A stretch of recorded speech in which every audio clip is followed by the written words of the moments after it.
Nicolas Sarkozy, né le 28 janvier 1955 à Paris, est l'un des hommes politiques français les plus marquants du XXIe siècle. Président de la République de 2007 à 2012, il a laissé une empreinte profonde sur la politique nationale et internationale. Il est issu d'une famille d'origine grecque et hongroise, ce qui lui a permis de bénéficier d'un parcours professionnel diversifié. Sarkozy est connu pour son style de leadership fort et sa capacité à résoudre les crises, notamment dans les affaires économiques et internationales. Il a également été à l'avant-garde de la réforme du système de sécurité sociale français, tout en faisant pression en faveur de politiques de sécurité et de lutte contre le terrorisme. Malgré la controverse qui a entouré son passage au pouvoir, la carrière de Sarkozy est restée dans les mémoires pour certaines des décisions les plus importantes de l'histoire politique française. Nicolas Sarkozy a eu une enfance difficile et sans amour. Né dans une famille pauvre, il a dû faire face à de nombreux défis dès son plus jeune âge. Son père, d'origine hongroise, était souvent absent, tandis que sa mère, d'origine française, devait s'occuper de tout seul. Abandonné dans l'affection de sa famille, Sarkozy a grandi dans un environnement dépourvu de soins et d'attention adéquats. Ces années misérables ont non seulement affecté sa vie matérielle, mais ont également créé en lui une profonde tristesse due au manque d'amour, un sentiment de solitude et de privation. Cependant, ce sont ces difficultés qui sont devenues la force motrice qui l'a motivé à lutter et à faire des efforts constants pour s'élever dans la vie, surmonter la douleur et réussir dans sa carrière politique. La tristesse de son enfance pauvre l'a suivi tout au long de sa vie, devenant une partie importante de son caractère et de sa détermination. Nicolas Sarkozy, ancien président de la France, a eu une enfance difficile et douloureuse, dont la cause est l'abandon de son père et de sa mère. L'absence de son père durant son enfance fut non seulement une perte émotionnelle, mais laissa également une marque profonde sur la personnalité de Sarkozy, lui faisant ressentir un sentiment de privation à la fois matérielle et spirituelle. Avec le recul, Sarkozy partage souvent que ce sont les souffrances de ses premières années qui ont façonné son caractère et sa personnalité plus tard. Enfant, Sarkozy a vécu dans une famille dysfonctionnelle et le départ de son père lui a laissé un sentiment d'abandon et de manque de protection. Cela a fortement affecté son sentiment d'infériorité, surtout lorsqu'il devait interagir avec des amis issus de familles riches. Aux yeux de ses pairs, Sarkozy s'est toujours senti différent, non seulement en raison de sa situation familiale, mais aussi de sa taille modeste, seulement 165 cm, un chiffre inférieur aux normes de la région de Neuilly où il résidait. Ces sentiments d'insécurité l'ont accompagné et sont devenus des blessures mentales difficiles à guérir. Nicolas Sarkozy est non seulement un homme déterminé et ambitieux dans sa carrière politique, mais il nourrit également un profond ressentiment envers son père. Il ne pouvait pas pardonner à son père d'avoir quitté sa famille au moment où elle avait le plus besoin de soutien et de protection. Le sentiment d'être abandonné, étant enfant, mal aimé et sans protection, l'a poussé à développer une personnalité forte, déterminée et quelque peu dure. Mais ces émotions négatives ont également créé une blessure dans son cœur, l'empêchant de se libérer complètement de la profonde tristesse qui était imprimée depuis l'enfance. Sarkozy lui-même admet que ce sont les expériences douloureuses et le sentiment d'insécurité durant son enfance qui ont contribué à façonner sa personnalité. Les jours misérables, la solitude et le manque d'affection enduré ont forgé en lui une force invisible, l'aidant à s'élever dans sa carrière politique.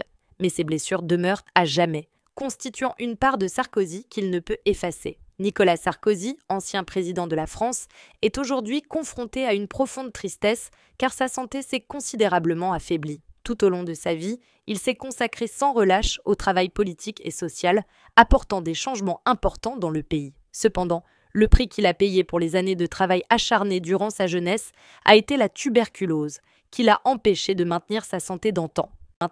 Cette fatigue n'est pas seulement une maladie physique, mais aussi un fardeau psychologique pour Nicolas Sarkozy. Durant ses années en politique, il s'est consacré au travail, travaillant si dur qu'il n'avait presque pas de temps pour se reposer. Les réunions, les voyages d'affaires fréquents et les lourdes responsabilités de leadership l'ont inévitablement mis sous une forte pression. Bien qu'il ait toujours semblé être un homme fort et énergique, le temps et le travail acharné ont eu raison de sa santé. Maintenant qu'il avait dépassé son apogée, il commençait à ressentir clairement les effets du surmenage sur son corps. Des symptômes de fatigue sont devenus évidents, affectant directement sa qualité de vie. La fatigue chronique, le stress et les douleurs corporelles l'empêchaient de participer à ses activités préférées. il a réalisé que le travail n'est jamais terminé, mais que le corps a des limites. Les traces d'années de travail acharné ont commencé à apparaître plus clairement que jamais, le laissant frustré et triste. Ce sont les mois de travail acharné sans faire attention à prendre soin de lui qui lui ont coûté cher. Mais la tristesse de Nicolas Sarkozy ne vient pas seulement de sa santé défaillante, mais aussi de la prise de conscience que les choses importantes de la vie ne peuvent pas se mesurer uniquement à la réussite ou au dévouement constant. Il avait l'habitude de mettre tout son cœur dans son travail, mais maintenant, il réalise que la santé est la chose la plus importante. Cette profonde tristesse ne vient pas seulement des difficultés physiques, mais aussi du regret ressenti lorsque l'on repense aux mois passés. Il a dû faire face à la réalité, il y avait des choses qu'il ne pouvait pas changer et parfois, la vie ne pouvait nous donner qu'une seconde chance pour corriger nos erreurs. Mais Nicolas Sarkozy n'a pas baissé les bras facilement. Il comprend que la fatigue est le résultat d'une vie de travail acharné et de dévouement, mais c'est aussi une précieuse leçon pour écouter son corps et prendre soin de soi. Malgré sa santé défaillante, il reste inébranlable dans sa foi en la vie et espère que grâce à des changements de style de vie et à une concentration sur la guérison, il retrouvera un certain équilibre. Sa tristesse, bien que profonde, n'a pas diminué la résilience et la détermination qu'il portait encore en lui. Nicolas Sarkozy, ancien président de la France, est l'un des hommes politiques les plus éminents du pays, avec une longue et fructueuse carrière politique.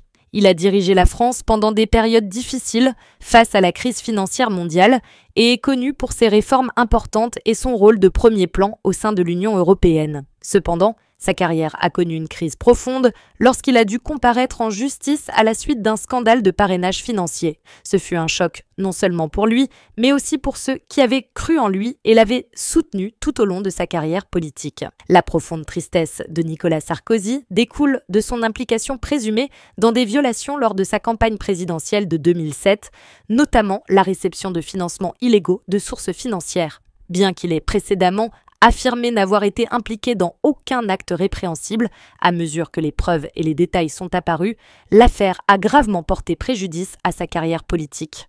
Devoir faire face à cette accusation constitue non seulement un choc personnel, mais aussi un échec à maintenir l'image et la réputation qu'il a construite au fil des années. Cet événement a non seulement valu à Nicolas Sarkozy des critiques de la part de l'opinion publique, mais aussi une blessure au cœur.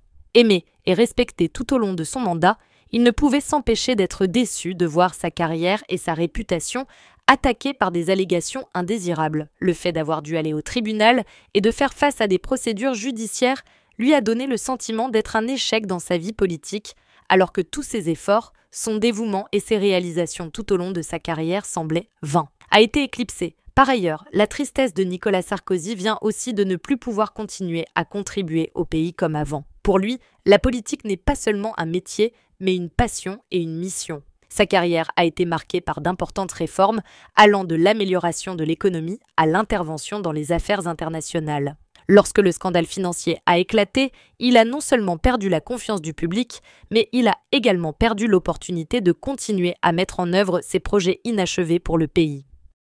Confronté à des difficultés judiciaires et à de longues enquêtes, le chagrin de Sarkozy s'est approfondi. Il faisait face à de graves accusations et le public semblait le voir sous un angle complètement différent. Malgré ses efforts pour protéger sa réputation et affirmer son innocence, on ne peut nier que son image a été sérieusement ternie. D'un président puissant qui a autrefois gouverné le pays avec force et détermination, Nicolas Sarkozy fait désormais face à un nouveau chapitre de sa vie plein de défis et de difficultés. Le sentiment d'échec et d'impuissance face à ce scandale a dû laisser une profonde blessure dans son âme, car sa carrière n'a pas pu continuer à se développer comme avant. Malgré ses efforts pour le surmonter, cet événement a forcé Nicolas Sarkozy à accepter une réalité douloureuse. Sa carrière politique était terminée et ses contributions antérieures ne semblaient mot plus suffisantes pour effacer la tâche du passé. Nicolas Sarkozy, l'une des figures les plus éminentes de la politique française, a consacré sa vie à servir son pays à travers des postes importants, de maire à président. Cependant, sa vie n'a pas été sans défis et difficultés. Parallèlement à son succès, il a également dû faire face à des critiques et à des moments difficiles dans sa vie personnelle. Les pressions du travail et de la vie personnelle ne sont pas toujours faciles pour une célébrité comme lui. Il faut donc témoigner de l'amour et de la sympathie à Nicolas Sarkozy. Chaque personne, qu'elle soit politicienne ou artiste, a ses propres difficultés que tout le monde ne connaît pas. Faisons preuve de respect et de compréhension, Aidons-le à traverser ces moments difficiles et continuons à contribuer à la communauté. Notre sympathie et notre amour peuvent être une grande source d'encouragement pour l'aider à continuer à contribuer au pays et à la vie. L'Assemblée d'Aan, le juge exerce désormais un contrôle normal, un contrôle entier, ce qui est assurément une garantie très forte pour le fonctionnaire poursuivi, mais aussi une contrainte nouvelle pour l'autorité administrative qui voit plus fréquemment les sanctions qu'elle prononce censurées par le juge. Alors cela a amené le juge de cassation, le Conseil d'État, à faire évoluer le contrôle du juge de cassation. Le juge de cassation s'assure désormais que la solution retenue par les juges du fond sur la question de la disproportion, de la proportionnalité de la sanction, n'est pas hors de proportion avec les fautes commises.